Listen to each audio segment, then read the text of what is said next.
The tale starts on a bright and sunny day with our awkward, isolated protagonist, always wearing oversized headphones like he's a DJ. He's bored out of his mind, his slow thoughts trying to come up with something to break the monotony, but nothing comes to him. Eventually, he gives up, wishing he could trade his boredom for cash, a girlfriend, or endless gaming sessions. Suddenly, a group of school bullies straight out of a 90s movie start picking on a helpless kid. These heartless high schoolers go too far, telling the boy to strip and jump in the river. So the leader, clearly dealing with his own issues, suggests tying the poor kid's hands, leaving him screaming for help. Our headphone-wearing hearing, lost in his own world, has his peace shattered by the commotion. Stepping forward unnoticed, he grabs a few stones. Without a word, he stands up, revealing himself to the bullies, and like a boss, begins hurling the rocks with precision. His psychic-like aim sends the pebbles flying like mini-missiles, forcing the bullies to scatter. As they run, terrified, the kid they were picking on slinks off, no doubt plotting some kind of revenge arc. Though our hero has won the day, he's destroyed the peaceful scenery in the process. Just as he sinks back into his boredom, a mysterious letter flutters down from the sky. Elsewhere, in a fancy estate, a spoiled rich girl named Asuka enters her lavish room to find a similar letter. Her maid, who soon enters with Asuka's favorite cold drink, denies seeing anyone leave the letter. Suspicious, Asuka uses her powers to force the maid to confess, but the maid remains clueless, insisting no one could have entered the locked room. In a park nearby, a nature-loving girl named Yu is busy watching birds as if she were some kind of fairy tale princess. Her cat, in an unexpected twist, delivers a strange letter, and somehow Yu understands the messages from the sky. Upon opening it, Yu and Asuka suddenly find themselves floating in the air, free-falling without any parachutes. Screaming in terror, they brace for impact but miraculously land in a pond. After drying off, they introduce themselves. The boy, trying to act all cool, instantly guesses that Asuka must come from money, while Yu remains an enigma. Likewise, the girls can tell from his confident stance and intense eyes that he's a typical tough guy.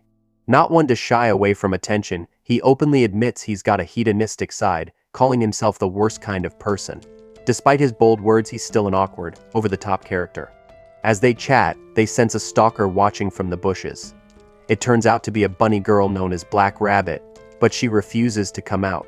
Forced to take matters into his own hands, the boy springs into action. Initially, they think she's some anime cosplayer with a love for adventure, but once they corner her, they realize she's not human. After yanking on her bunny ears, they discover she's a demi-human. Finally, Black Rabbit reveals the truth. They've been transported to a world called Little Garden, a fantastical realm where people with unique abilities, known as gifts, compete in games for prizes. The powers they have are actually blessings granted by gods, demons, spirits, or celestial beings. These gift games can range from harmless challenges to deadly competitions, where the stakes are high and sometimes even their powers are wagered. While the rules of the world are complex, Black Rabbit assures them they'll learn quickly through experience. Black Rabbit summons a poker table, declaring that she'll be testing their abilities. She's open to having them join her community, but they can't afford to take in slackers. The test begins, and the group of oddball misfits wonders what happens if they refuse to participate. Black Rabbit coolly replies they're free to leave, though inside she's shaking like a leaf. If these newcomers get mad and walk out, she'll be in big trouble. Laying the cards face down, she explains that the goal is to pick face cards, but cheating isn't an option. Her senses are tied to Little Garden's cheat detector. They only get one try, and each person can pick just one card. Our cocky protagonist asks about betting chips, but Black Rabbit explains that since this is their first time, they'll be betting their pride instead. She also adds that, as a servant of a god, she'll do whatever they ask if they win. Immediately, the boy gets some wild ideas, but Black Rabbit quickly clarifies that the reward isn't anything inappropriate. She pushes for them to sign a contract, but the group insists on checking the cards first. They cleverly mark the cards while pretending to examine them, showing they're not just ordinary players. So being the boldest of the bunch, our protagonist, full of arrogance, jumps into play first. He slams his hand down on a card, causing several others to flip over.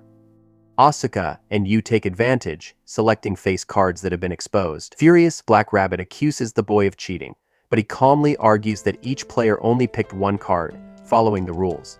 Frustrated, Black Rabbit contacts the game's overseers through her bunny ears. After checking, they confirm that no rules were broken, though she points out the game isn't over yet. With a smug grin, the boy flips over the King of Clubs, securing victory. As the game wraps up, the boy reveals his sharp memory, having remembered the position of all 52 cards. that he might just be a genius as he starts showing off by flipping over other cards he already knew the location of. The girls are relieved they won, but annoyed because his 300 IQ made their card marking scheme pointless. Stepping forward for his prize, Black Rabbit warns him against requesting anything inappropriate. In his typical nonchalant manner, he assures her he's not interested in that. Instead, he asks if Little Garden can cure his boredom. So Black Rabbit then explains that Little Garden is a realm inhabited by gods, demons, and spirits, where all races compete in intense games. It's a world only accessible to those who've surpassed normal humans, and it's the most thrilling place anyone could experience. Later, Black Rabbit leads them to the eastern gate of Little Garden, where they meet J.Y. Russell, the leader of the no-name community. However, J.Y. quickly interrupts her, pointing out that there are only 2 people with her. Stunned, Black Rabbit asks the girls where the boy is. They casually mention that he wandered off to explore the world's edge without bothering to inform their bunny guide. Furious, Black Rabbit's hair color shifts like a character going into a power-up mode. She's had enough of his rebellious antics and blasts off to track him down. Meanwhile, J.I. escorts Asuka and Yu into the city. As they walk, J.Y., the green-haired intellectual, explains that the city is protected by a magical barrier that shields races like vampires, who can't be exposed to sunlight. He adds that there are all sorts of beings living in the city: gods, demons, spirits, and more. In the forest, Black Rabbit rushes toward the edge of the world, fearing the boy may have challenged a god to a dangerous game. When she arrives, she finds him standing there, and she urges him to return. To her shock, he reveals that he's already issued a challenge to one of the gods for a gift game. The ground trembles as the water god emerges, and Black Rabbit can't help but wonder what kind of mess this fool Izzy has gotten himself into to make a god so furious. The water god glares at Izzy, thinking of him as an arrogant kid, and challenges him to survive a single attack. Izzy smirks confidently, eyeing the serpent-like deity as if he's some kind of underling. Enraged by the boy's disrespect, the water god summons a massive water tornado. Yet, with nothing more than a casual punch to the air, Izzy shatters the attack, leaving Black Rabbit and the god itself stunned. Leaping into the sky, Izzy delivers a powerful kick straight to the water god's head, obliterating its snake-like form. Black Rabbit watches in disbelief as Izzy, with ease, defeats a literal god. Striking a victorious pose, our overconfident protagonist stands tall while rain begins to fall, leaving Black Rabbit drenched. Meanwhile, back in the city, Jine escorts Asuka and Yu to a bustling cafeteria where a cat girl waitress takes their order. To their surprise, she can also communicate with Yu's cat. It turns out Yu's feline is quite the smooth talker, quickly making a connection with the cat girl despite their strange surroundings. Yu casually explains that she can communicate with all kinds of animals, leaving the spoiled Asuka wishing she had that ability too. So their conversation shifts to discussing Asuka's own powers, but it's soon interrupted by a sinister-looking man named Galdo. His appearance practically screams villain, and he wastes no time in talking down to them for being part of the no-name community. Galdo then reveals that he's the leader of the Forest community, flaunting his higher status. Meanwhile, back at the world's edge, Izzy stumbles upon a rare water tree sapling, which will provide a vital water supply for Jine's community, sparing them the expense of buying water from others. Black Rabbit beams with joy at the discovery, knowing it will greatly benefit their struggling group. Observing her reaction, Izzy grows suspicious and starts questioning why they were really summoned to Little Garden.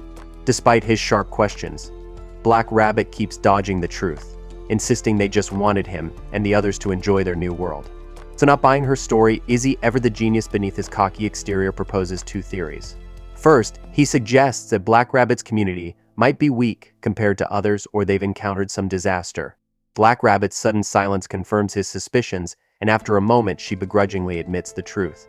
Communities in Little Garden, she explains, are like nations, varying in size and power. Until recently, their community's banner was proudly displayed at the far reaches of the East Gate. But then, they were forced into a gift game by a powerful opponent they never should have challenged.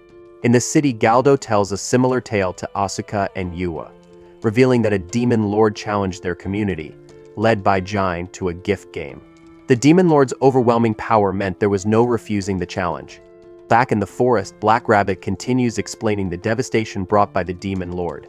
Their community lost the gift game, and with it their name and banner.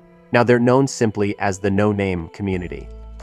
At this point, only she and Jine are capable of participating in gift games, while the remaining 120 members are all young children under 10, completely useless in battle or any meaningful task. Izzy, unimpressed by the tragic backstory, bluntly sums it up: they're in deep trouble. Still, he notes the sad state of the 120 orphan kids who have to walk miles to fetch water from a river every day. In typical fashion, Izzy suggests putting the kids to work to help rebuild the community, but Black Rabbit dismisses the idea, expressing her desire to restore their former glory and reclaim their lost banner. After wrapping up the tale of their downfall, Black Rabbit pleads for Izzy's help. After briefly mulling over the rather dull history lesson, Izzy jumps to his feet, declaring that the idea of taking on demon lords and restoring glory sounds like just the kind of excitement he's been craving. He accepts the challenge, hoping to find some entertainment in the dangerous battles ahead. Back in the city, Galdo finishes recounting the no-name community's fall from grace, leaving Asuka and Yu to ponder their next move. Galdo extends an invitation to Asuka, Yu, and even Black Rabbit, asking them to join his community, the Forest Garu. He proudly brags about how his community has won every single gift game where their banner was at stake, acting like it's an obvious decision for them to join. However, Asuka, as defiant as ever, refuses, leaving both Galdo and Jine confused. Asuka explains that she left her life of privilege behind to enter Little Garden, and she's no longer interested in a cushy lifestyle. She turns to Yu, who, surprisingly, admits that she's a loner but is now looking to make friends in Little Garden. Asuka immediately declares her intention to be Yu's friend, forming a bond with her. Galdo, trying to act tough with his ridiculous sharp teeth, rejects their refusal, arrogantly believing that he controls everything in the eastern part of the city. Annoyed, Asuka commands him to quiet down and sit like an obedient dog. She then questions Jin about how often gift games involve community banners as bets. Jine admits that such events are rare since no community would willingly risk their entire existence on a game. Asuka, sensing something off, wonders how Galdo managed to get so many communities to participate in these high-stakes games. Using her ability, Asuka forces Galdo to confess. They soon discover that the despicable Galdo has been kidnapping women and children from smaller communities to blackmail them into participating in the games, ensuring his victories.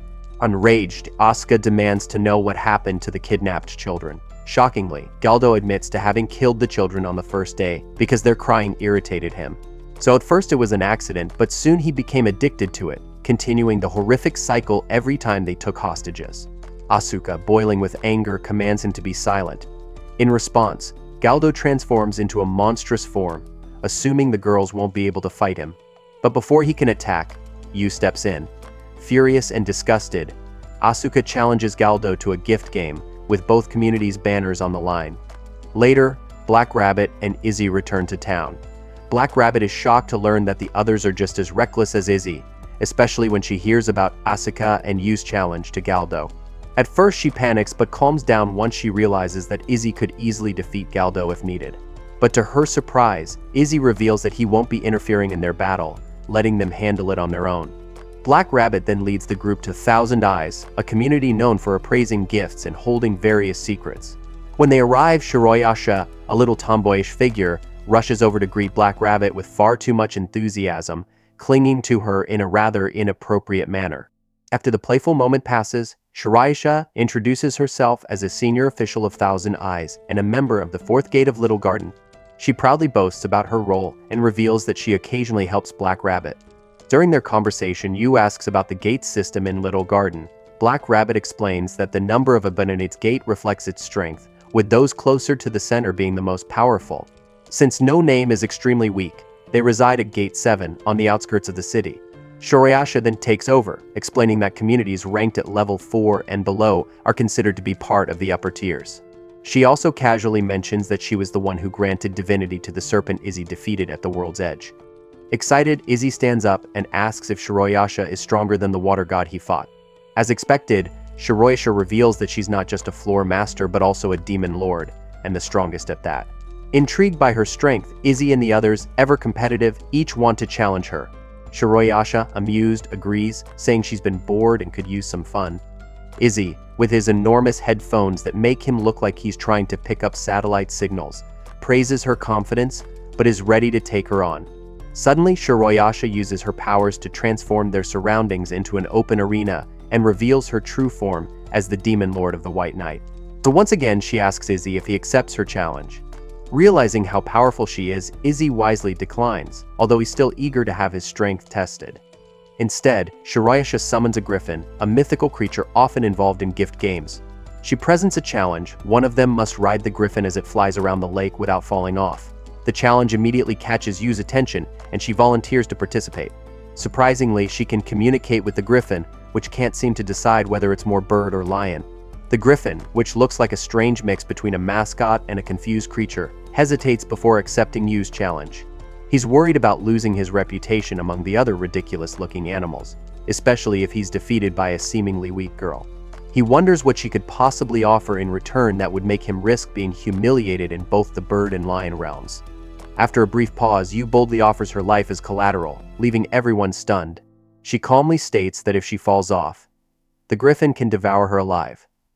With this shocking wager, she climbs onto the griffin's back, carefully analyzing its muscular frame, recalling her father's teachings about strength and resilience. The strange hybrid creature, looking like a blend of lion and eagle, takes to the sky, soaring through the air with incredible speed. The rest of the group watches anxiously as the griffin accelerates, the air becoming colder as it climbs higher. Despite the intense conditions, Yu remains focused, recalling memories from her time in the hospital, where her father's inspiring words and the necklace he gave her hope for the outside world. Determined not to fail, Yu pushes forward, her aim now to befriend the griffin. The others watch in horror as she begins to fade, losing consciousness due to the cold. But the griffin, determined to win, crosses the finish line. Just as victory is declared, Yu slips from the griffin's back. Mid-fall, her wooden pendant starts glowing, and to everyone's shock, she begins to glide gracefully, mimicking the griffin's flight. She lands safely, much to the group's relief. Izzy casually remarks that he had a feeling all along Yu's pendant allows her to absorb the abilities of any animal she befriends, making their powers her own. The griffin, now recognizing her as a friend, offers Yu a gift as a token of their bond, reminding her that she defeated him in the challenge. Shirayasha, excited by the spectacle, admits she can't appraise abilities but offers something else instead. She hands each of them a special card, which can store their gifts and allow them to name the powers they acquire.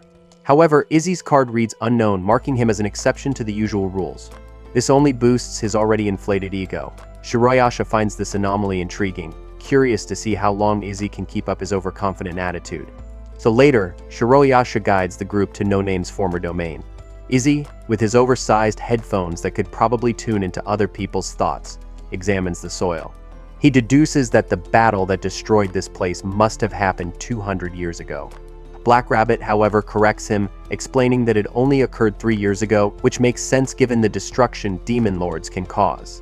Izzy's excitement grows at the thought of one day facing a demon lord in combat. Meanwhile, elsewhere, a mysterious woman bites Galdo's neck, gifting him a strange new power. She leaves it up to him to decide how to use it, but muses about what the new members of No Name are planning. So after their tour of the territory, Black Rabbit leads the group to a canal that's as dry as a desert. With enthusiasm, she plants the water tree sapling at its center, and moments later, fresh water gushes forth, filling the canal and lake. Jine's relief is palpable, knowing that their community no longer has to rely on others for water. Now the parentless orphans, who used to walk miles for water, can stay home playing games instead of getting much-needed exercise. Additionally, the community can begin growing their own food, no longer forced to depend on gift games for survival. As night falls, the girls enjoy a relaxing bath. Yu comments on the forest-like scent of the water, and Black Rabbit explains that water from the water tree sapling has a distinct aroma. Asuka, however, feels guilty, thinking about how the orphans, who worked so hard to build the bath, are treated. Black Rabbit reassures her that it's perfectly fine the children, being unable to participate in gift games, contribute by assisting the players in other ways. Asuka and Yu realize that gift games are more than just fun, they carry serious consequences that can impact lives. They understand now that their victories are crucial for the well-being of the community, and they resolve to fight even harder in the future. Black Rabbit, with her ridiculously long ears, suggests they lighten the mood and stop talking about sad orphans, switching to some casual girl talk instead. She asks Asuka about her life before arriving at Little Garden, but Asuka, feeling uncomfortable, skillfully shifts the focus back to Black Rabbit, asking about her color-changing hair and the secret behind her impressive figure. So later that night, a group of bandits sneaks into No Name's territory, aiming to kidnap the children as hostages. Fortunately, Izzy easily predicts their actions because, as he puts it, scumbags are the same in every anime. With his signature move, he flicks pebbles at the bandits like a boss, taking them down effortlessly. Realizing they're completely outclassed, the bandits quickly surrender. Having witnessed Izzy's power, they conclude that the rumors about him being strong enough to defeat gods must be true. These bandits aren't just kidnappers, they're also turncoats, now begging Izzy for help in taking down Galdo. However, Izzy coldly refuses, not bothering to hide his indifference. Jine is surprised at how heartless he seems, but Izzy reminds him that these are the same people who took children hostage in the past. Desperate, the bandits explain that Galdo is under the protection of a demon lord, which gives him unchecked authority in the East Wing. They claim they've been forced to follow his orders because of the hostages. Izzy, with his oversized headphones giving him a constant neck workout, interrupts again, arrogantly revealing that Galdo killed all the hostages on the day they were taken. Jine confirms this shocking revelation, leaving the bandits in despair as they finally understand Galdo's true cruelty. Izzy acknowledges their hopelessness but states that Jin, his little buddy, has vowed to defeat every last demon lord. He continues his boasting while the innocent Jine, utterly confused, yells at him inside the mansion. Jine scolds Izzy for making bold claims they can't back up, but Izzy, playing the genius card, reveals that he's crafting a perfect catchphrase for their future plans. He calls Jine a mighty runt and explains that their real targets are the demon lords. To achieve this goal, they need to brand themselves appropriately so that other powerful individuals seeking worthy battles will join them. Right now, they're at a disadvantage without a flag or a name. Izzy's plan is to transform Jin from just another leader into someone known for challenging every demon lord. If they win tomorrow's gift game, they'll establish themselves as contenders, and not only will the demon lords take notice, but so will other strong communities. Interrupting his speech, Jine reveals that there's one member of no name they haven't met, yet she was once a demon lord under their original banner. Unfortunately, she is now enslaved by a noble family and will be a prize in an upcoming gift game. As they discuss the situation, a group of overly enthusiastic fans, mistakenly thinking Izzy and Jin are fighting, bursts into the conversation. Izzy clarifies that it was a private discussion and shoos the fan club away. Before leaving, Izzy promises Jine that he will save their enslaved friend, but only if he wins the gift game tomorrow. If he loses, Izzy warns that he'll walk away for good. So meanwhile, in the Forest Guru territory, Leticia, the obvious vampire, observes Galdo, who has now transformed into some kind of monstrous being. One of his henchmen attempts to warn him about the upcoming gift game, but Galdo, having lost all reason, obliterates him without a second thought. On the night of the gift game, the trio wind in Battlefield. Black Rabbit points out that gift games are usually held in designated arenas, but this one is taking place in a residential area, which is unusual. Jine suspects that a demon lord is behind this, and has set things up in advance. He touches one of the trees and realizes it has been enhanced with a Beastify spell, further confirming his suspicions. Black Rabbit then draws their attention to the contract for the game, which states that Asuka and Yu must fight using a designated weapon instead of their natural gifts. Izzy immediately realizes that Galdo has set up the rules to level the playing field, mocking Jine and the others for not negotiating better terms beforehand. Asuka, however, remains unfazed and welcomes the challenge. Moments later, Asuka, Yu and Jine step into the shadowy forest. Yu, who apparently befriended dogs at some point, now possesses their heightened sense of smell, using it to search for clues and weapons. Despite their efforts, they don't find anything useful, but Asuka remains determined to win. Asuka suggests they change tactics and try to find Galdo themselves. Just as she voices her unnecessary opinion, Yu manages to locate him. So there's no ambush, which leaves Asuka wondering why Galdo would lure them here. When they find him, he looks different. He's now transformed into an albino, tiger-like monster. So nearby they spot a silver cross-shaped sword, likely the weapon they need to use to defeat him. Jine quickly deduces that Galdo has turned into a tiger-vampire hybrid and concludes that someone must be controlling him from the shadows. Galdo wastes no time in attacks. Asuka, seemingly forgetting what she just read about her gift being useless, attempts to use it against him anyway. Thankfully, Yu steps in, using her beastly strength to block the attack and urging the others to run. Asuka commands Jine to flee, but he refuses. Left with no choice, she uses her mind control ability to force him to escape, but surprisingly, he carries her along as they make their getaway. So meanwhile, Yu grabs the silver sword and does her best to hold off the monstrous Galdo. After running for a while, Asuka urges Jine to stop. Jin then reveals that Galdo was originally a tiger who learned to take human form through magic. Later, a demon lord turned him into a demon, and then into a vampire. As Jin finishes explaining, Yu, badly wounded and exhausted, collapses after failing to defeat Galdo, leaving Asuka to face him alone. Determined, Asuka steps forward to confront Galdo. Leticia, the vampire from earlier, senses something unfolding in the distance. On her way to the battle, Asuka recalls Black Rabbit's words from the previous day. She glances at her gift card and realizes that her power allows her to use words of authority, meaning she can command others' gifts. With this newfound knowledge, she sets Galdo's castle ablaze, provoking his rage and challenges him to a one-on-one fight. However, this quickly proves to be a mistake. Overwhelmed by Galdo's superior strength, Asuka is forced to retreat. But despite her efforts to escape, Galdo, now an incredibly fast, powerful tiger, easily catches up to her. Thinking quickly, Asuka uses her words of authority to command the nearby trees to restrain him, but Galdo, far from a mere kitten, breaks free of the wooden bonds. For realizing her disadvantage, Asuka remembers more advice from Black Rabbit. She commands the silver sword to lend her its strength. Armed with this newfound power, she strikes Galdo in the chest, reducing him to ash with a single, decisive blow. Galdo's evil reign comes to an end as Asuka triumphantly declares her victory. After the battle, Black Rabbit takes Yu to a nearby community center where healers tend to her injuries. Witnessing the scene, Jin, feeling like a useless run again, stands by in frustration. So Izzy, ever the encouraging force, tells Jen to muster up the courage they need to succeed in their future plans. As people burn Galdo's banner, Izzy steps forward with Jin, introducing him as the hero who restored their pride and reclaimed their flag. Despite Izzy's massive headphones, which look like they could detect seismic waves, he points out that Jin was the one who allowed them to regain their dignity. Jin humbly accepts the responsibility and calls for the people's support in their new cause. The crowd is moved and begins to cheer. Elsewhere in the city, a man named Lias arrives at the Thousand Eyes headquarters, hoping to meet Shiroyasha. Back at the no-name estate, Izzy, in his room, asks Black Rabbit about Yu's condition. With a relieved sigh, she tells him that Yu is out of danger and just resting, even though she looks like she's hooked up to some kind of futuristic life support system. Shifting the conversation, Black Rabbit thanks Izzy for agreeing to help free their enslaved friend. Izzy, with his usual arrogance and smug grin, promises to keep his word. Curious, Izzy presses for more information about Black Rabbit's friend. Ever cheerful, Black Rabbit explains that her friend was once a respected demon lord, but was captured during a raid on their community. Since then, she's been passed around as a prize in gift games, treated like a puppet, moving from one community to another.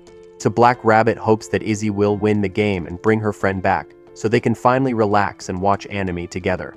Izzy, with his headphones so big he looks like part of an air traffic control team, suddenly has an idea. He suggests that Black Rabbit participate in the gift game instead of him, arguing that she's been pretty useless so far.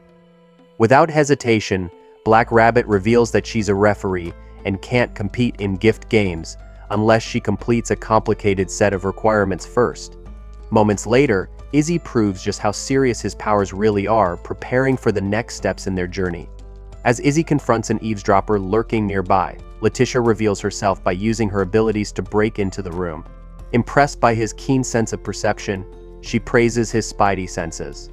However, Izzy didn't expect to meet a small, seemingly harmless girl like her. Leticia attacks, sending tree branches flying toward him, but Izzy easily counters the attack with a punch, causing chaos as the residents panic and rush in.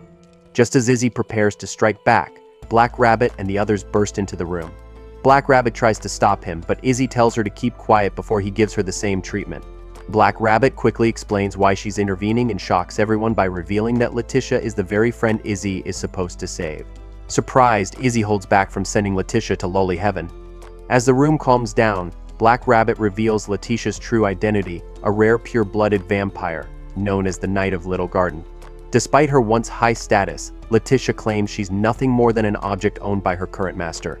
Black Rabbit, upset, insists that she's much more than that, but Jin, ever the savage, agrees that Leticia is now just an object. Asuka, confused and upset, demands to know what Leticia helped Galdo transform into the monstrous beast that injured her friend Yu. So Leticia apologizes for Yu's injury and explains that she helped Galdo achieve his dream of becoming a white tiger-like creature from the Lion King because she wanted to test the strength of the three summoned heroes. She wanted to see if they were strong enough to entrust with the no-name community. Unfortunately, she determined that their abilities were still too rough around the edges. Initially, Leticia intended to convince Jine to give up on rebuilding their community, but Izzy's bold actions made that plan impossible. Black Rabbit points out that they could win Leticia back by challenging her master in a gift game. If they free her, Leticia could then lead the No Names. Leticia agrees that this could work but apologizes, revealing a problem. Over at Thousand Eyes headquarters, Lias, Leticia's current owner, has canceled the gift game and found a buyer for her instead. Shoroyasha, annoyed by Lias, points out that Leticia isn't even present, and if he can't complete her sale, he won't be able to cancel the gift game. It becomes clear that Luce's real aim is to destroy the No Names. He smugly throws a cup at Shoroyasha's feet, sarcastically apologizing by saying it slipped out of his greasy hands. Shoroyasha, fed up, calls him a newborn and mocks his attempts at intimidation. Solis pretends to fear for his life but threatens to ruin everything before he's stopped. Despite his provocation, Shoroyasha chooses not to fight him, worried about the potential danger to innocent bystanders. Back at the No Name estate, Leticia explains the situation.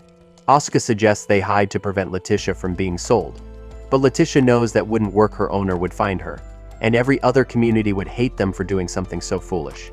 Impatient as ever, Izzy reminds Leticia of her original intent to test his strength. Outside the mansion, Leticia sets the rules for a new game. They'll throw piercing glares at each other, and the first person to get hit loses. Leticia, with incredible power, throws her gaze first, but Izzy, being the alpha boss that he is, not only blocks it but redirects it back toward her. As it closes in, Leticia smiles, relieved that Izzy is strong enough to protect the No Names. Just as the blow is about to land, Leticia prepares to accept her fate and let herself be struck down. However, plan for self-sacrifice is interrupted when Black Rabbit steps in and saves her. Black Rabbit checks Leticia's gift card and confirms her worst fears.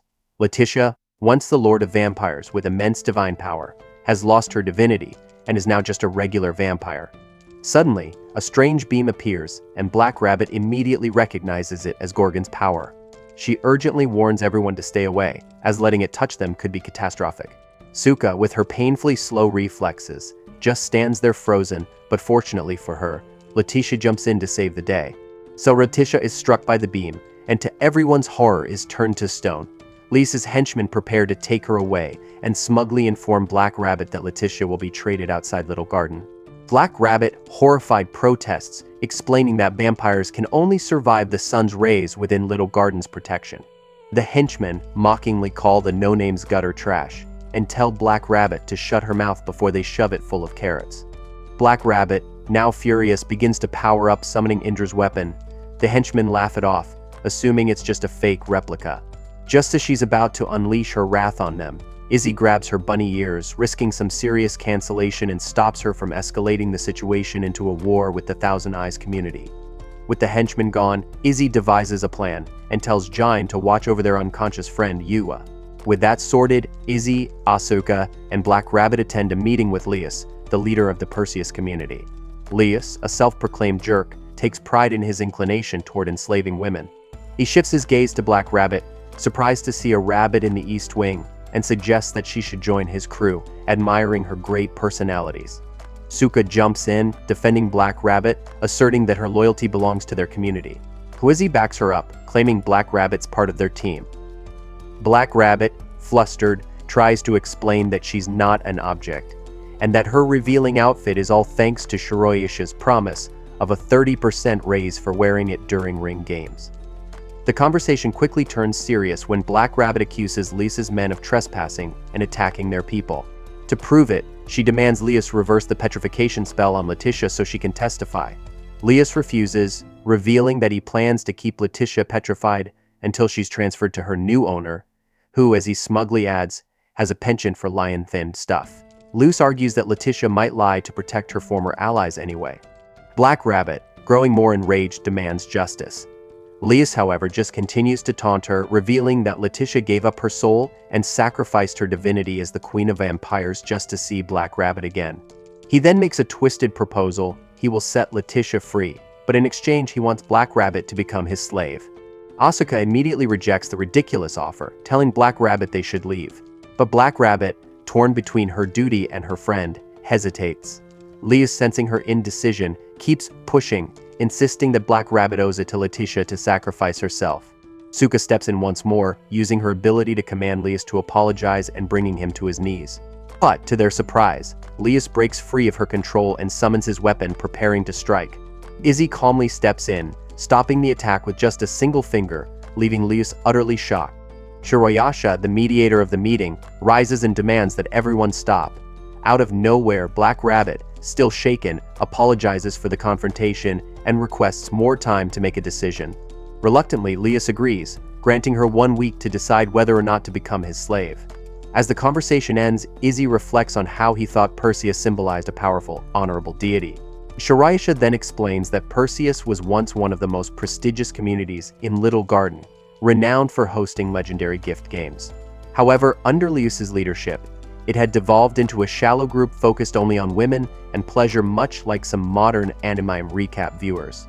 Back at the No Names estate, Black Rabbit wrestles with the idea of accepting Laius's offer.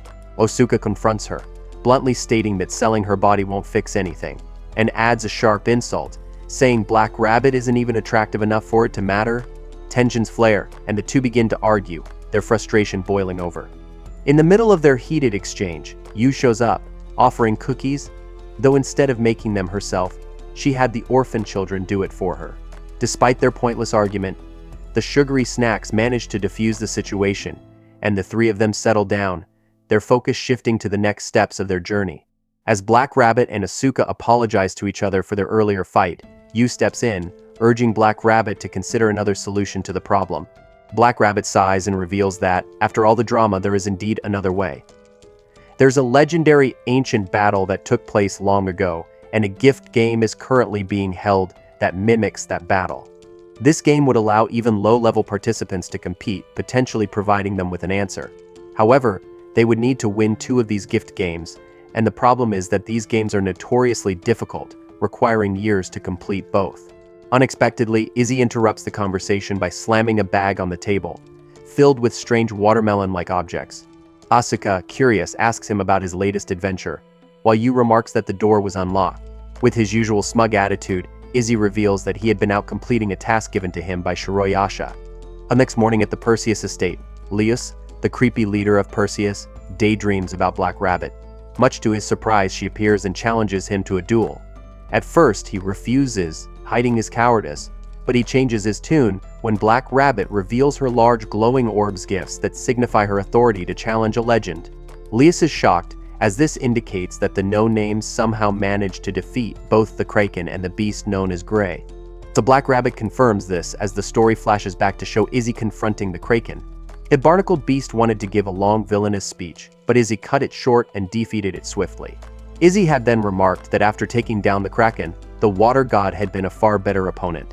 Cornered, Laius has no choice but to accept Black Rabbit's challenge, though he arrogantly threatens to beat her so badly she'll never dare to oppose him again.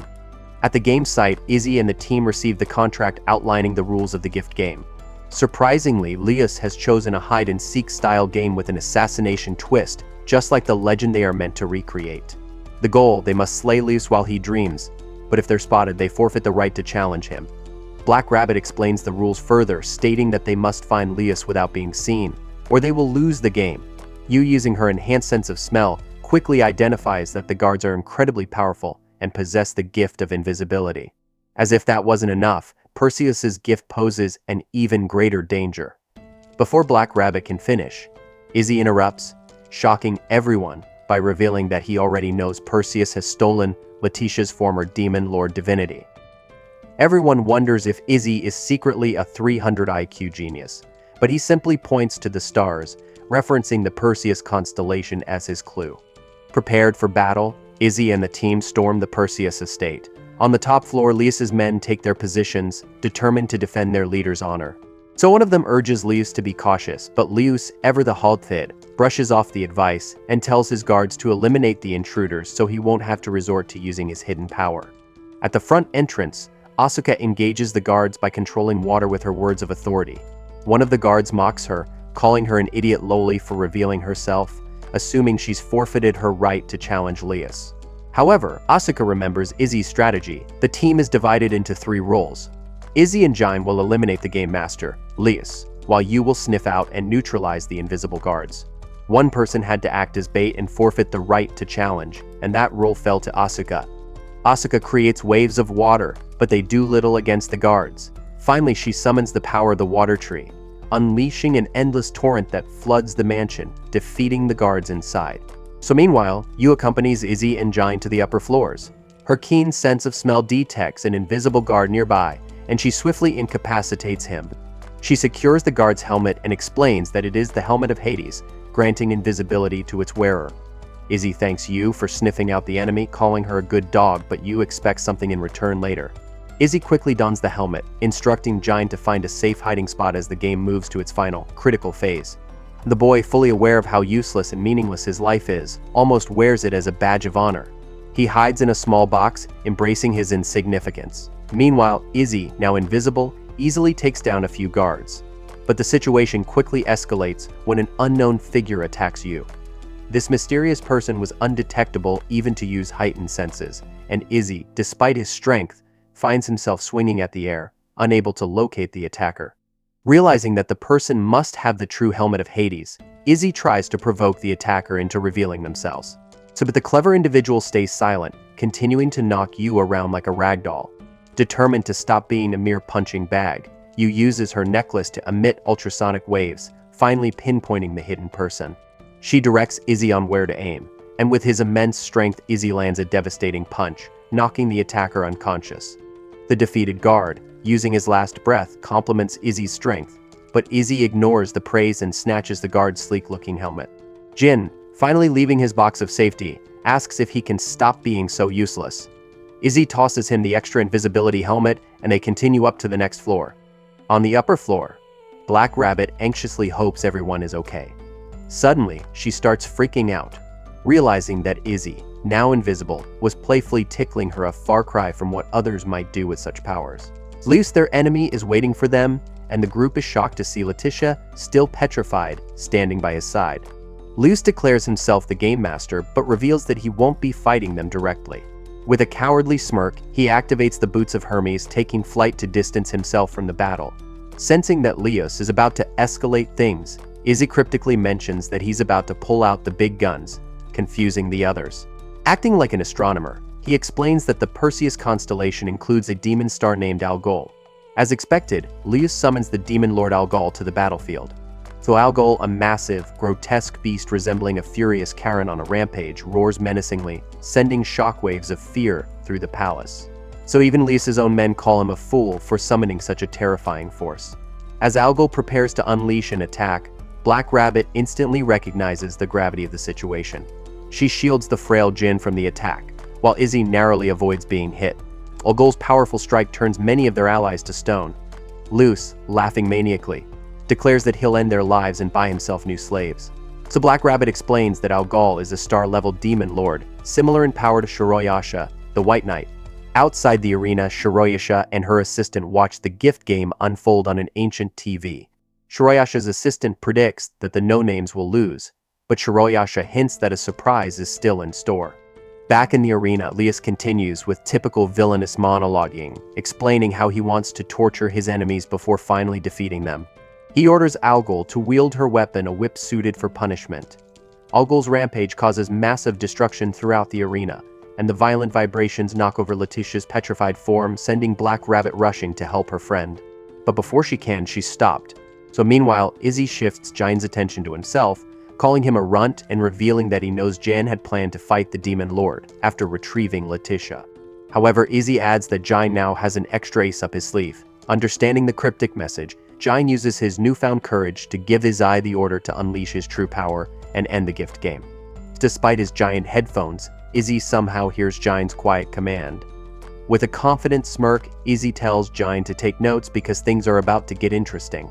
Algol, still in full berserk mode, lashes out at Izzy, whipping him as if he were a cashier who refused to honor a discount coupon. The arena shakes from the damage, and Leticia, grinning, believes he has won. But Leticia is in for a shock. When the dust settles, he sees that Izzy has effortlessly caught Algol's whip with one hand. Ready for the real battle, Izzy taunts Algol, demanding that she get serious. Infuriated, Algol transforms her whip into a mass of writhing snakes, strangling Izzy with deadly force. Once again, Leticia foolishly believes he's won. To Leus's disbelief, Izzy casually wonders aloud if this is the best they've got. With a powerful slash, Izzy breaks free from the attack. Leus, stunned, demands to know what kind of gift Izzy possesses. Furious, Leus orders Algol to push Izzy to his limits, and the demon beast transforms into an even more terrifying form, preparing for the next round of battle. Algol, now looking like a furious Karen who just received the wrong coffee order, powers up even more, but Izzy only gets more excited. Effortlessly, he lifts the demon lord and tosses her aside, taunting Algol for being overpowered by a mere human. Meanwhile, Leus, in a cowardly attempt to strike from behind, finds that every attack somehow misses. Izzy casually explains that Leus is simply too slow. Even Shiroyasha's assistant starts to wonder if Izzy is actually human or something far stronger. Shiroyasha assumes the fight is over, but she grows concerned when Leus gets back up. Leus, desperate, instructs Algol to unleash her ultimate attack, capable of turning the entire world to stone. Jen, panicked, urges Izzy to run, but true to his character, Izzy refuses to retreat. Instead, he leaps forward and kicks Algol, interrupting her world-shattering beam. Leus is left speechless, and Jine points out that Izzy didn't just stop the attack, he destroyed it completely.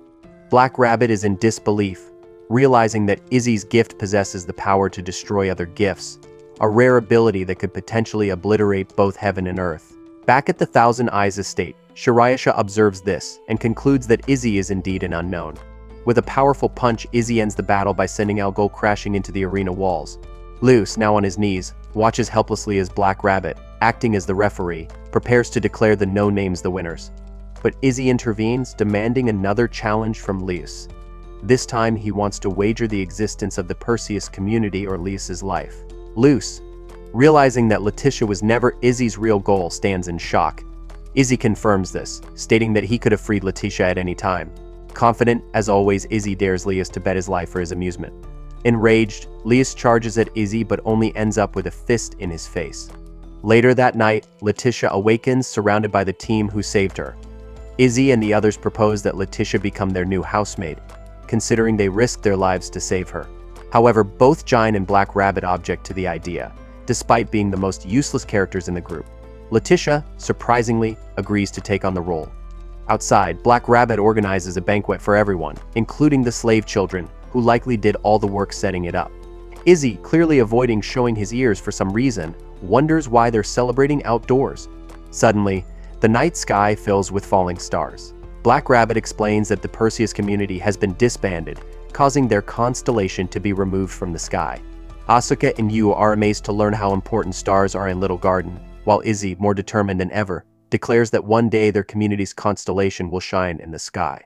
The next morning, Asuka reflects on her past life as an aristocrat, recalling a financial crisis that once bored her because no one could refuse her commands. Her attention was drawn to the letter from Little Garden. Suddenly, a knock on her door interrupts her thoughts. When she opens it, she finds Yu and Lily holding a peculiar letter. In another room, Jine has fainted from exhaustion after attempting to keep up with Izzy's intense studying schedule.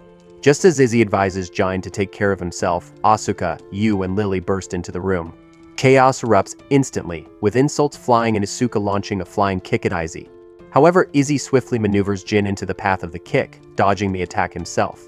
Asuka angrily shows Izzy the letter they received from Thousand Eyes, an invitation to the northern side of Little Garden for the Rising of the Fire Dragon Festival. This event features various hosts holding a series of gift games, with the floor master organizing the main event. Asuka reveals that Black Rabbit had been hiding the letter, but Yu found it and brought it to her attention. Annoying as ever, Jine forbids them from attending the festival, arguing that the northern side of Little Garden is too far and they lack the funds to travel there. Disappointed, the three grumble about how ugly and useless Jine is, unable to believe their community would repay their help by hiding something so important. Furious at the situation, they begin plotting how to make the no-names pay for keeping secrets. Swear, Black Rabbit receives a letter from the group revealing their plan to attend the festival. Furious, she reads on to discover the punishment. If she doesn't find them by the end of the day, they will leave the community for good. Meanwhile, in a cafeteria, Izzy, Asuka, and Yu discuss their travel plans, seeking Jine's advice on exploring the city and sampling local cuisines. However, Jin, ever the pessimist, bursts their bubble by revealing that reaching the festival on time is impossible. He explains that Little Garden's surface area is comparable to that of a giant star. The little runt does some nerdy math and calculates that the distance between the North and East poles is roughly 980,000 km, making it impossible to arrive in time. Ajin suggests they just go back home, but Asuka flat out refuses, especially after they sent that threatening letter to Black Rabbit. Izzy, ever the genius probably from listening to audiobooks through those massive headphones, comes up with a clever solution. It suggests that Thousand Eyes should cover their travel expenses, since they were the ones who sent the invitation. Back at the no-name estate, Black Rabbit is informed by the maid and the orphaned children that they can't locate Izzy and the others. Leticia assumes they're already headed for the gate, and tells Black Rabbit she's the only one fast enough to catch them. She suggests using the Astral Gate, which won't cost anything since Black Rabbit works for the authorities. So Black Rabbit orders the orphans to get back to their chores, transforms into her pink bunny form, and speeds off. At Thousand Eyes headquarters, Izzy demands that Shiroyasha foot the bill for their transportation. The Gothic lowly agrees that it makes sense since they were invited, but first inquires about the rumors of their run-ins with demon lords. The group doesn't deny it and, of course, pins most of the blame on DJ Izzy. Surprisingly, Shiroyasha is pleased and reveals that one of the floor masters wants them to take on the demon lords. Jen, eager as ever, accepts the task without a second thought. Shiroyasha then asks if they are familiar with the floor masters, but, unsurprisingly, none of them are. They admit they only learned about them that very day. Shiroyasha explains that the floor masters are responsible for maintaining peace in Little Garden, ensuring that smaller communities can thrive. However, the rise of new demon lords is threatening that peace, particularly in the northern region, where the leader of Salamandra is passing their title to their daughter, Sandora, who has taken the name Fire Dragon, which is why the festival is called the Rising of the Fire Dragon. Jine is intrigued and mentions that the No-Name's former master had a close relationship with Salamandra. However, he can't seem to wrap his head around how an 11-year-old like Sandora could rise to such a high position. The irony of him being a community leader himself seems lost on him. Izzy, in his usual fashion, predicts that Sandora's rise will cause problems with other floor masters. Shiroyasha hints at deeper reasons behind the situation, but before she can explain further, the group, impatient as always, urges her to transport them to the northern border immediately. With just a few claps, Shiroyasha transports them in an instant. The group is awestruck by the stark cultural differences between the northern and eastern parts of Little Garden. As they plan to explore the city, Black Rabbit suddenly intercepts them in the most dramatic way possible. Izzy and Asuka manage to slip away, but Yu, proving once again to be the most useless character, gets caught. So Black Rabbit, clearly upset, promises to punish her later but sends her flying for now as she goes after the others. In a nearby alley, Asuka remarks on how quickly Black Rabbit caught up with them. Izzy, unfazed, brushes it off coolly, saying their letter was bound to rile her up. Asuka tells him to stop acting like an entitled brat and instead escort her around the city. In his usual suave manner, Izzy, headphones practically glued to his head, responds with some cool guy banter about being a gentleman and agrees to show her around. So meanwhile, Yu, having reflected on the prank they pulled with the letter, admits that it might have gone too far, finally confessing that their joke on Black Rabbit was in poor taste. Shiroyasha, in an attempt to give Yu a more significant role in the story, invites her to join a special gift game called the Duel of Creator, designed exclusively for those with creation gifts. Shiroyasha explains that the northern border of Little Garden faces harsh conditions, so the people there value creation-type gifts to improve their living conditions. She also points out how powerful the necklace Yu received from her father is, even offering to buy it from her at any price. Naturally, Yu refuses because the necklace is a cherished gift from her deceased father.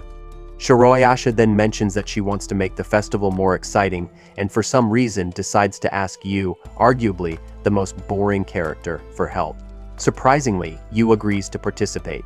Shiroyasha sweetens the deal by revealing that the winner of the gift game will receive a rare gift from her. Meanwhile, in the heart of town, Izzy and Asuka spot a poster advertising a rare gift as the prize for the main event.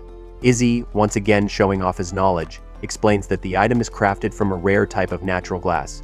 Asuka, who isn't exactly the sharpest tool in the shed, is impressed by this random fact. Izzy downplays his brilliance, claiming it's just trivia. Asuka then gets excited about seeing some characters from a Disney cartoon, and she starts rambling about wanting to see a flying pumpkin monster. Izzy quickly realizes she's talking about a jack-o'-lantern and wonders how she doesn't know basic Halloween stuff. The reason, as Asuka explains, is that she lived her whole life in isolation. Born with the ability to control people, she was considered a threat, and her hideous appearance didn't help her cause. Luckily for her, life changed after coming to Little Garden, though she admits she's still unattractive. Izzy then has a realization: they are both from Earth, but their timelines and events seem to be scrambled. Asuka confirms this theory, adding that Izzy comes from a future version of Earth. Izzy, done with the confusing time travel talk, suggests they focus on something more practical, using the fertile land in the no-name territory to start growing crops. This, he says, will greatly benefit the community, and they can even celebrate Halloween during harvest season. As they keep talking about Halloween, neither notices that Black Rabbit has joined the conversation. Leticia appears out of nowhere to stop Asuka from running away.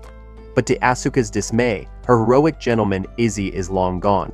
Black Rabbit gives chase, pursuing Izzy across the town until they both end up atop some buildings.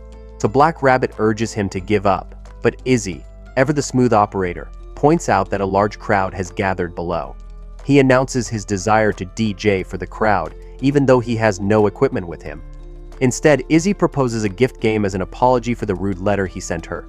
He tells Black Rabbit that she won't lose anything if she doesn't win, but if he loses, he'll do anything she commands.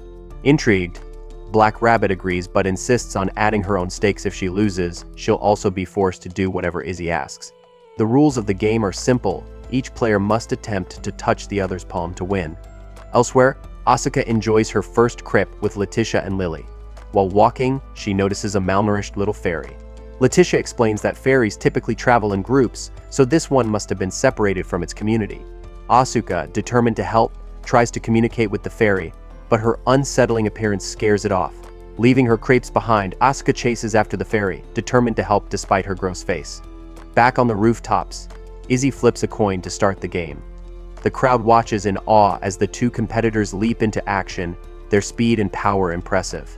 Izzy knows Black Rabbit has an advantage due to her super-sensitive hearing, connected to Little Garden's central systems, so he resolves to keep her in sight at all times. The crowd is amazed as Izzy and Black Rabbit's battle takes them across rooftops. Being the man of culture that he is, Izzy can't help but comment on how her miniskirt has somehow stayed perfectly modest throughout the fight. Black Rabbit, unfazed, reveals that her skirt is enchanted. It allows people to almost see, but never fully. Izzy, naturally, becomes determined to break this magical barrier but ends up punching a building instead. Believing she has the upper hand, Black Rabbit leaps off the building. Izzy finds himself in a tough spot. If he jumps after her, she'll catch him, but if he stays, he'll lose sight of her. With the crowd watching, Izzy must decide quickly how to outsmart the quick-footed rabbit. Our boy Izzy, a battle genius, quickly devises a plan. He kicks the tower he's leaning on, sending it crashing down and causing pure chaos. People are running for their lives, and this only fuels the rumors that the guy with headphones glued to his head is crazy. Unfortunately, the building begins to collapse. Forced into cooperation, both Izzy and Black Rabbit work together to destroy the crumbling structure, ensuring that no one is crushed by the debris. As the dust settles, they both grab each other at the same time, resulting in a draw. This outcome grants them both one command over the other. As their intense game concludes, some random figures approach, making Izzy wonder if they are enemies. It turns out they are the Memps, the military police of the Salamandra community. Meanwhile, in the exhibition's main event, Yu finally steps up and shows off her abilities.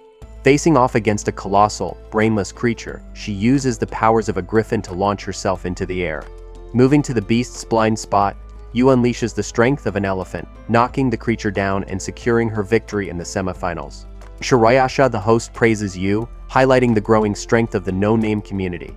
Shirayasha then announces that the finals will take place the next day. For the finals announcement, the stage is taken by Sandora, the new floor master. So after a brief speech, Sandora heads to the throne room with Shirayasha, Izzy, and the rest of the no-names, except for Asuka. Inside, a guy named Mandra threatens Izzy with severe punishment for the chaos and damage he caused. Izzy, unbothered, admits the only thing he fears is waking up without his headphones, brushing off Menno's threats by saying he was just trying to make things exciting. Black Rabbit tries to explain the gravity of their situation, giving Izzy a playful smack on the head. Mandra, however, gets furious at their casual banter, but Shirayasha steps in and silences him. She reminds Mandra that Sandora is now in charge and should decide on the punishment. Surprisingly, Sandora remains calm and explains that no one was hurt, and Shirayasha has agreed to handle all the repairs.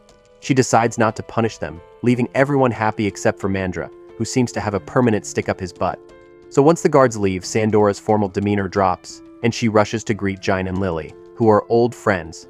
She apologizes for failing to send help when the demon lord attacked them, explaining that her father's illness and her duties with the succession ceremony prevented her from intervening. Suddenly, Mandra, jealous of how close Jine is with Sandora, launches an attack aimed at Jine's neck. So Izzy, ever the quick thinker, blocks the strike effortlessly. Mandra's hatred for the no-names is evident. He feels their presence tarnishes Salamandra's reputation. Sandora quickly intervenes, reminding Mandra that the no-names were once their allies and urging him to be respectful. So Mandra, unfazed, calls Sandora naive and claims that associating with the no-names will weaken her standing as the floor master. Hobhor then accuses the no-names of spreading a mysterious rumor, causing Sandora to snap and command her brother to be silent. Dizzy, never one to let things slide, demands they spill the beans about this rumor. Shirayasha then reveals a prophecy predicting that a demon lord will attack during the Fire Dragon Festival. Meanwhile, outside the palace, Asuka, having successfully bribed the fairy with food, finally befriends the creature that initially couldn't stand to look at her face. They exchange names, and Asuka learns that the fairy's name is Rattenfinger, from the Rattenfinger community. Back in the palace, Izzy expresses disappointment since he was expecting a cliché succession battle, only for the prophecy to take center stage. Shirayasha deflects the blame, pointing out that people accepted the job without fully understanding what was at stake. Heroine is left wondering whether the prophecy is real. Shirayasha reveals that it originated from the demon of Laplace, the source of all prophecies. Mandra, now visibly agitated, complains that the prophets seem to know who is bringing the demon lord, but won't reveal that information. So this causes Izzy to suspect that one or more of the floor masters from Thousand Eyes might be collaborating with the demon lord. He also points out a significant clue: none of the floor masters helped organize the exhibition. Everyone in the room is tense and worried, but DJ Izzy remains completely unbothered, as calm as ever. In fact, he's surprised that no one saw this coming. Jin, being the naive little brat, can't wrap his head around it. Floor masters are supposed to protect everyone. But Izzy delivers a harsh reality check, reminding them that people can lie. Shirayasha agrees, stating that those teaming up with the demon lord will eventually face justice, but right now, the priority is handling the prophecy. She asserts that dealing with the demon lord is her responsibility. Izzy doesn't seem thrilled with this idea, but after thinking it over, he decides it might be a good opportunity to see just how strong these demon lords really are. Ever the cunning fox, Izzy slyly asks if it would be a problem if someone were to take care of the demon lord before she got to him. Shirayasha, no fool, catches on to his meaning and gives him the green light to take the lead. Meanwhile, back at the market, Asuka is as oblivious as ever to the main plot of the anime.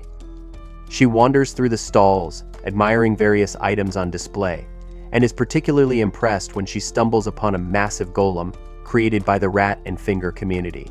Just then, the area is plunged into darkness, and a creepy voice speaks, saying they've found the Rat and Finger. Asuka, in typical Asuka fashion, demands that the cowards show themselves, only to immediately regret it as a horde of rats swarms the area. Asuka tries to use her authority to command the rats, but it has no effect. Up above, Leticia searches for Asuka, realizing too late that it's far too dangerous for her friend to be wandering around alone at this time of day, even for someone as strong as Asuka. Down below, Asuka summons a silver sword from her gift card, but the sheer number of rats overwhelms her. Of course, she notices that the rats are fixated on the little fairy, so she hides it in a place where no one would ever want to look. Just then, Leticia, in her demon lord form, swoops in to save the day. With a single strike, she eradicates the rats and demands that the caster behind this attack reveal themselves. However, the caster escapes in silence. Leticia explains that while she may look like a small, harmless girl, she's still a demon lord and shouldn't be underestimated.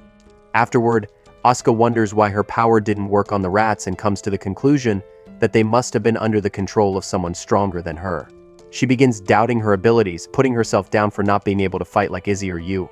But she eventually snaps out of it, reigniting her determination not to rely on controlling others' gifts. She vows to improve and grow stronger. The girls soon find Izzy, who somehow still has his headphones on after taking a bath. He teams up with Shirayasha to tease the girls, prompting Jine to humorously describe everyone's personality traits in a not-so-PG manner, which earns him a few buckets thrown at his head by the frustrated girls. Later, Shirayasha, still being her usual mischievous self, reveals her latest plan: to modify Black Rabbit's uniform to expose more skin in order to draw attention to her presence during the finals as the referee. Of course, Black Rabbit refuses, forcing Shirayasha to reluctantly back down. For once, Yu steps up from her side character role and asks Shirayasha who they will be facing in the final battle.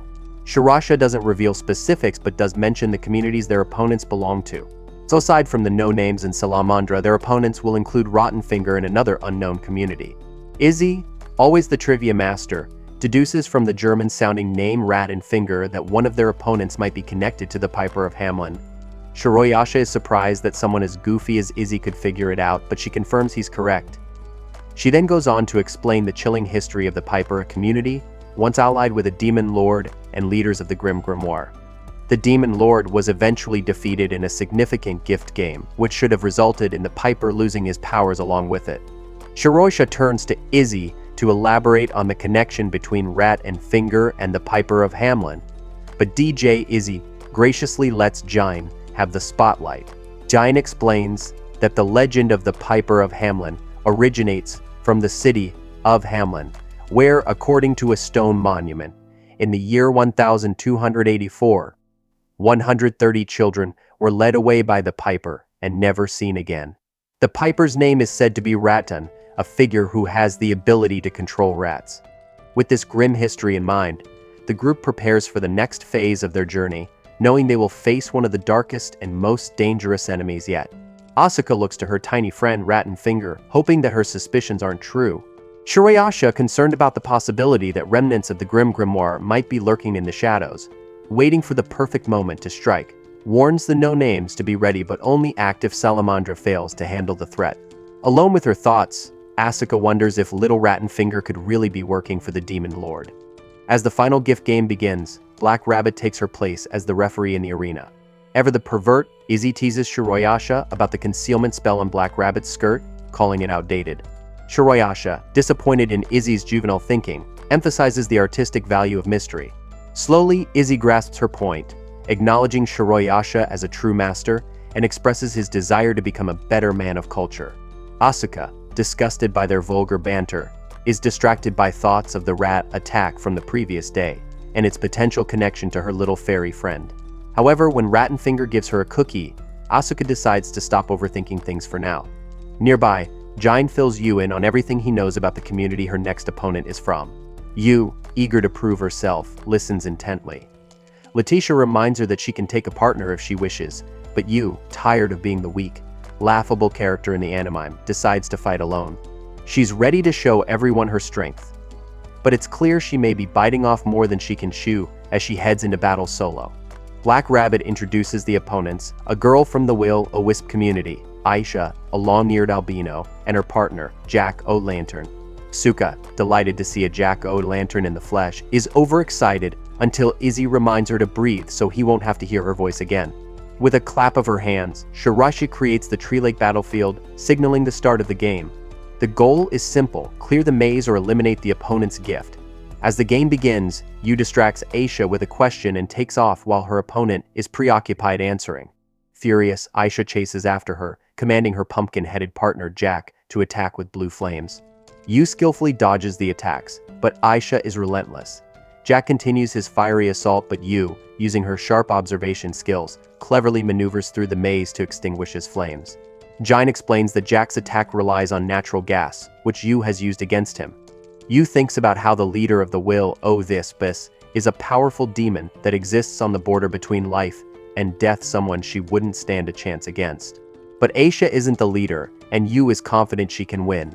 Asuka, watching from the stands, becomes excited, realizing that Yu is using her heightened senses to follow the flow of air toward the maze's exit and is on the verge of victory. Unfortunately, Jack-O-Lantern gets serious and starts tossing Yu around like a rag doll, revealing himself to be far more powerful than she expected. He's not just a regular opponent, he's an immortal demon. Yu, once again in a terrible situation, finds herself unable to keep up. Even Izzy acknowledges that she has no shot at winning. With no other options, Yu surrenders. As soon as she does, the game area shatters, and Black Rabbit announces Aisha and Jack as the winners. The crowd is moved to tears at Yu's effort, despite her defeat. Jack approaches Yu and asks why she didn't choose a partner. Yu, mentally exhausted, struggles to answer, but Jack surprises her by offering some advice, telling her that it's okay to open up and rely on others. Despite losing, everyone congratulates Yu for her impressive performance, though it's clear she still feels like she'll always be the one who falls short.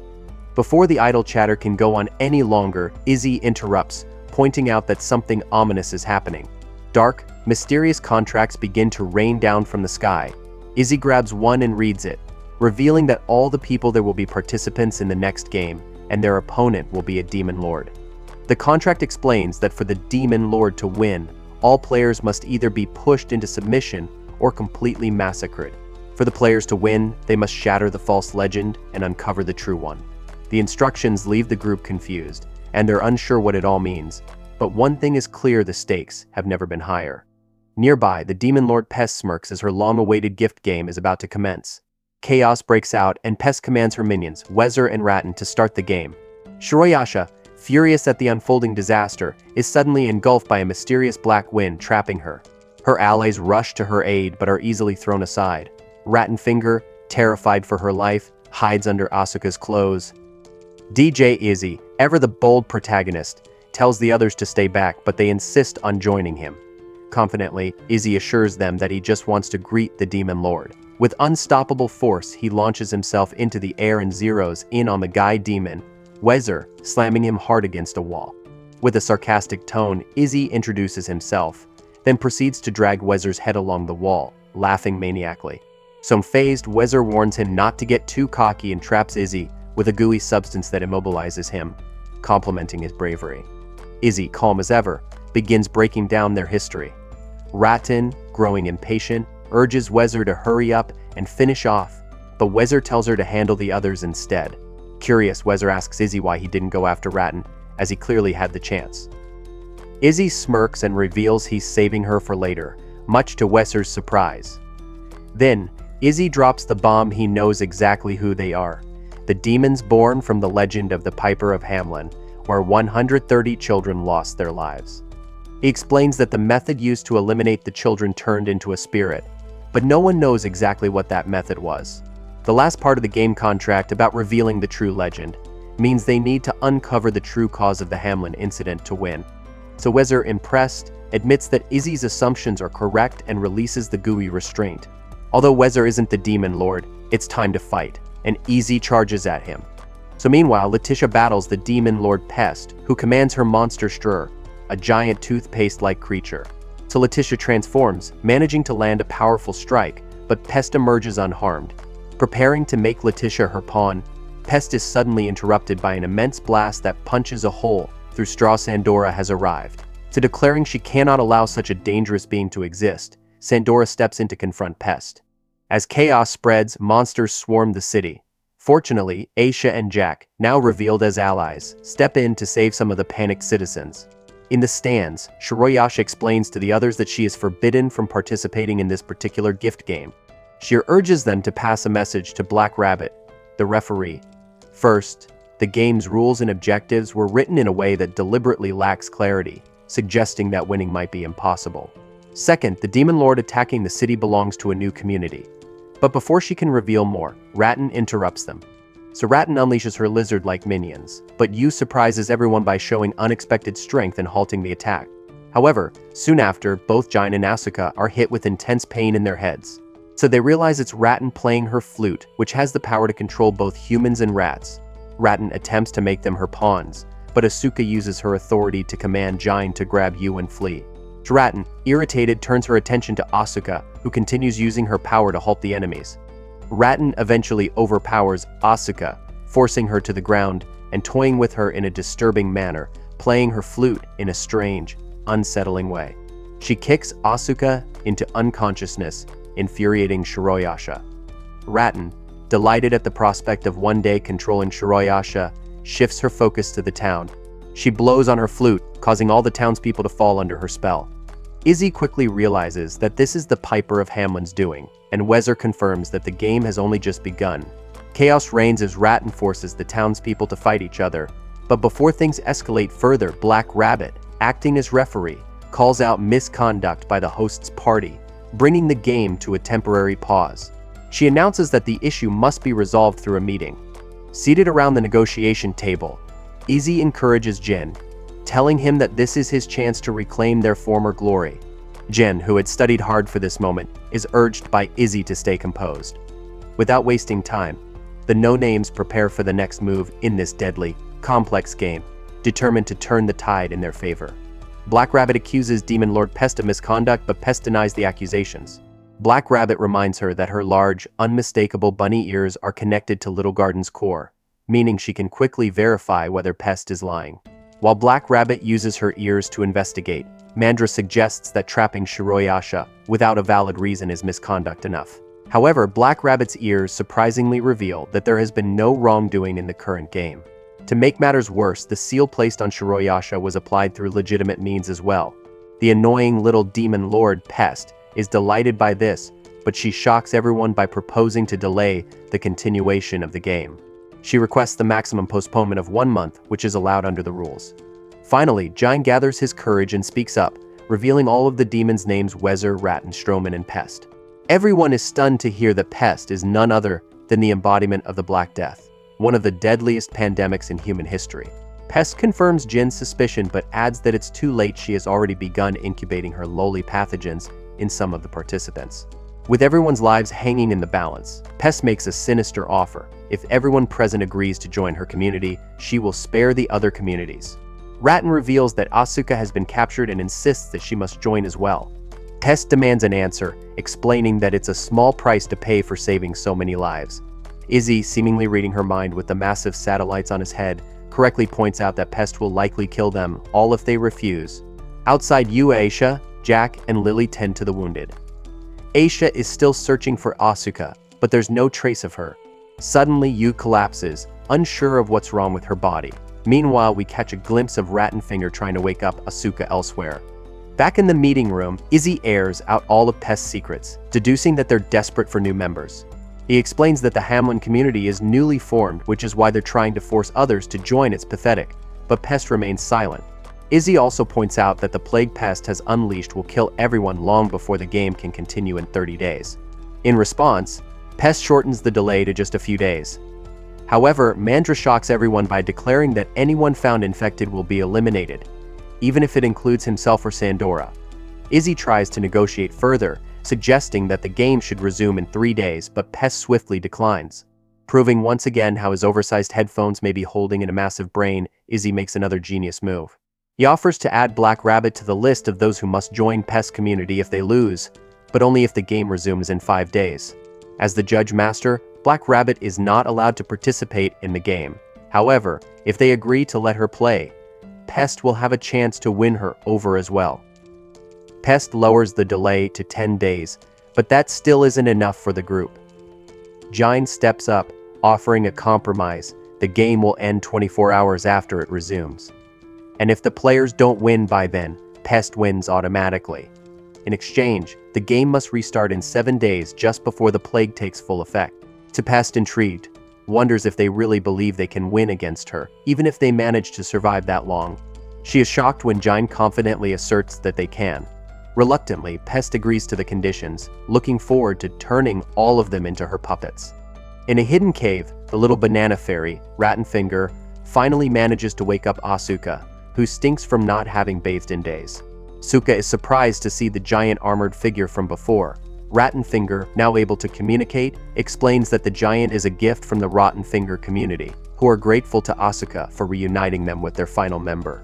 They want her to help put an end to the false fairy tale. The Rattenfingers reveal themselves to be the 130 spirits of the Hamlin victims, appearing before Asuka like glowing fireflies.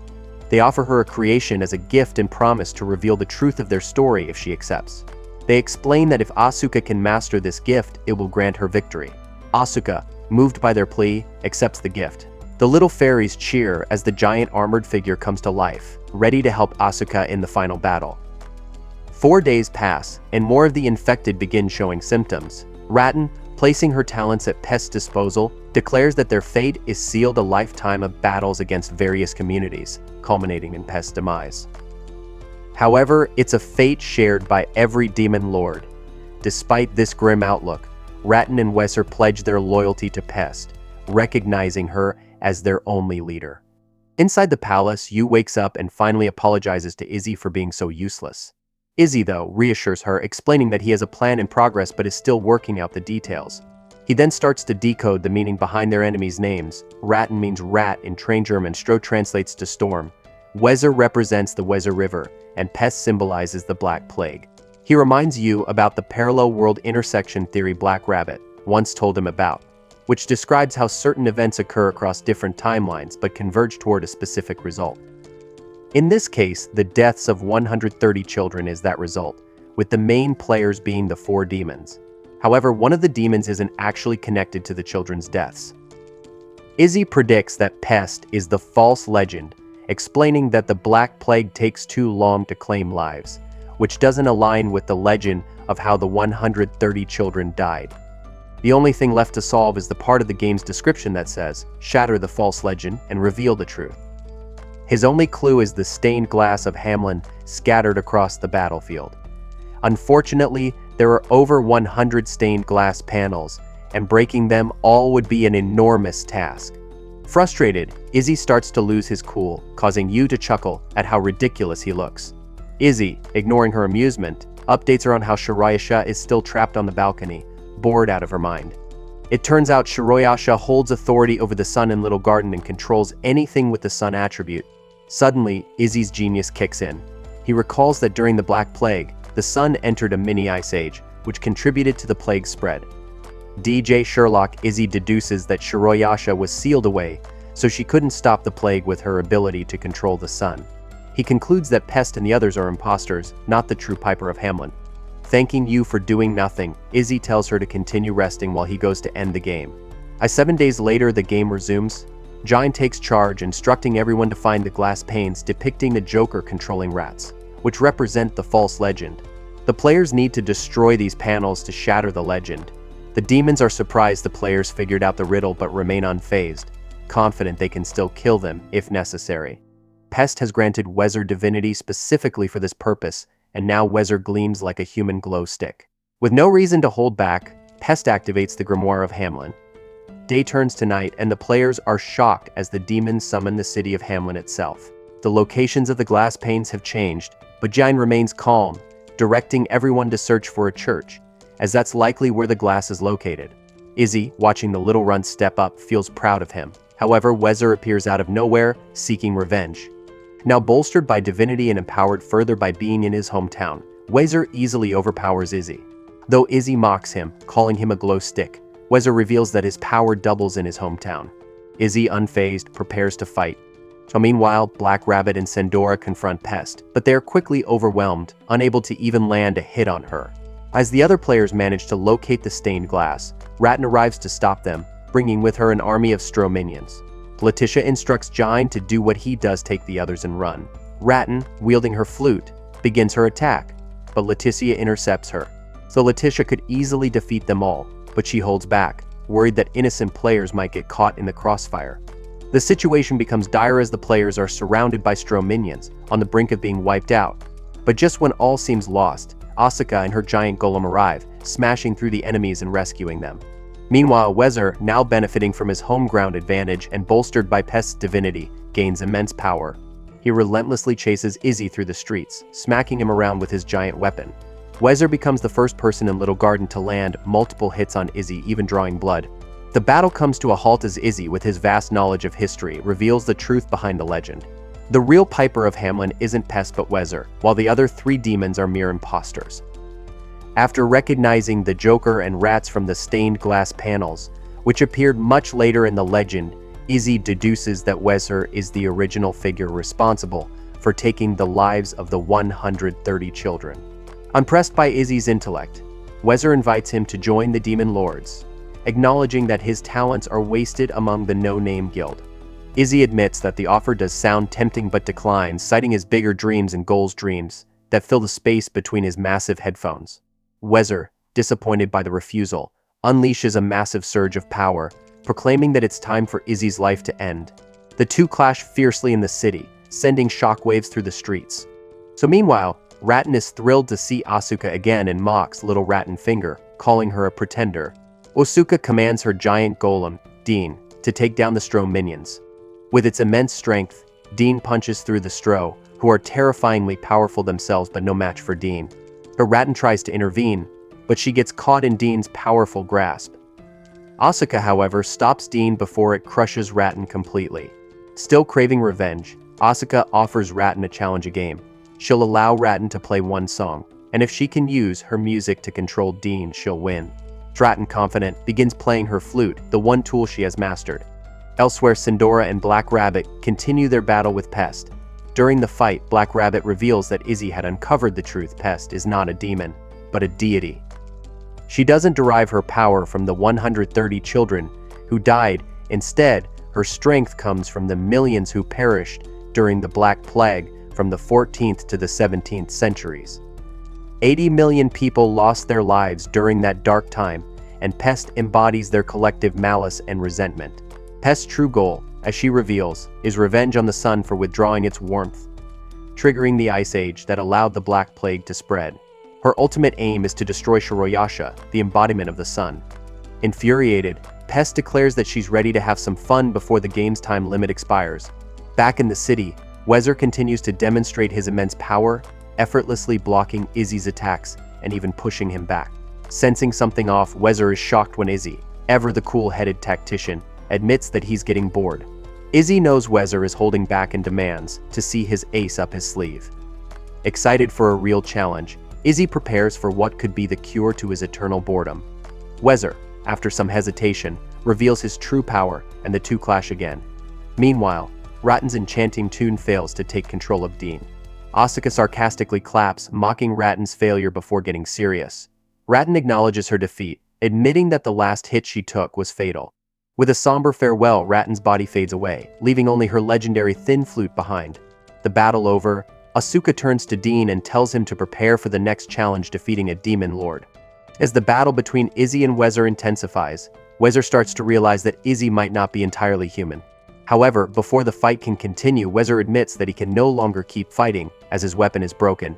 Weser begins to fade away, blaming himself for falling into Izzy's provocations. But Izzy, always the smooth talker, reassures Weser, telling him that it was the most fun he's had in a long time. No one has ever come so close to matching him in a head-on fight. Their brief moment of camaraderie ends as Weser says his final goodbye, disappearing from existence. Sensing that her servants have fallen, Pest decides to stop waiting for the game's 24-hour time limit.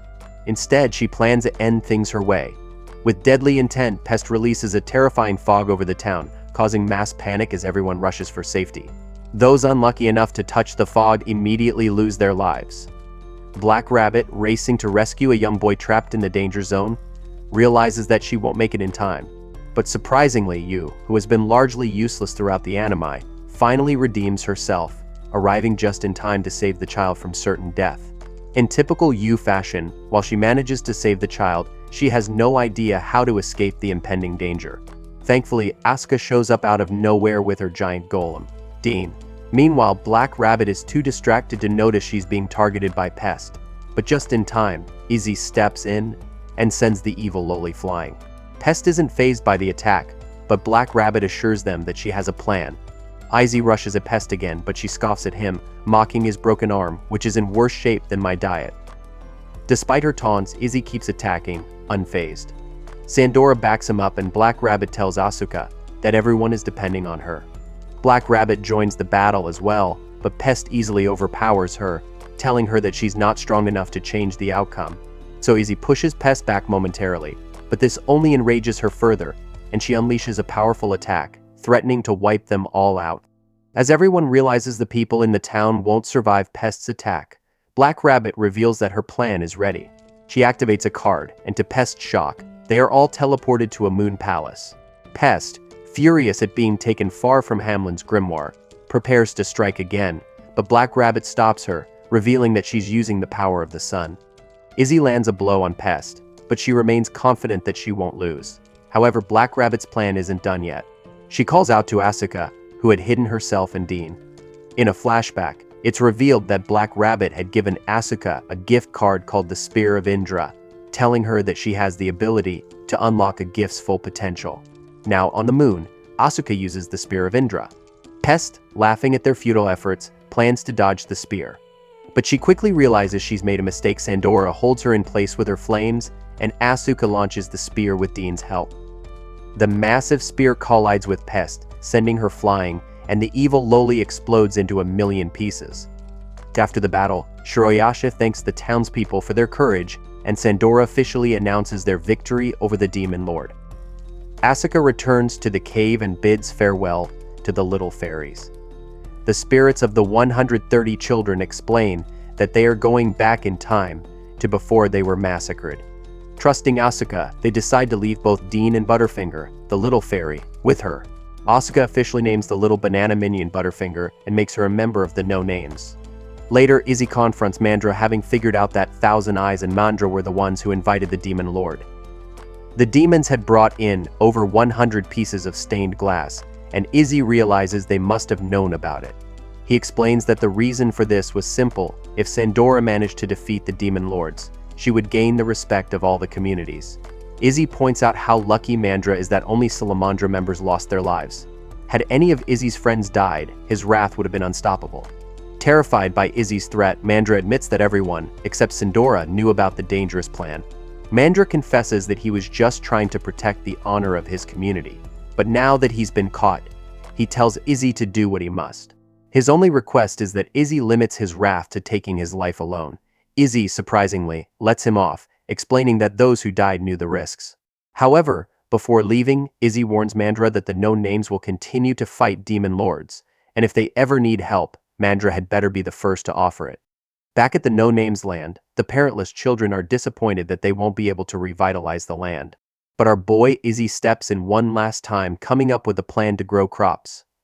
The kids celebrate, completely unaware that they'll soon be worked like slaves on the farm. Dizzy, joining in on the fun, is surprised to see another mysterious letter fall from the sky. And with that, thanks for watching this full season recap.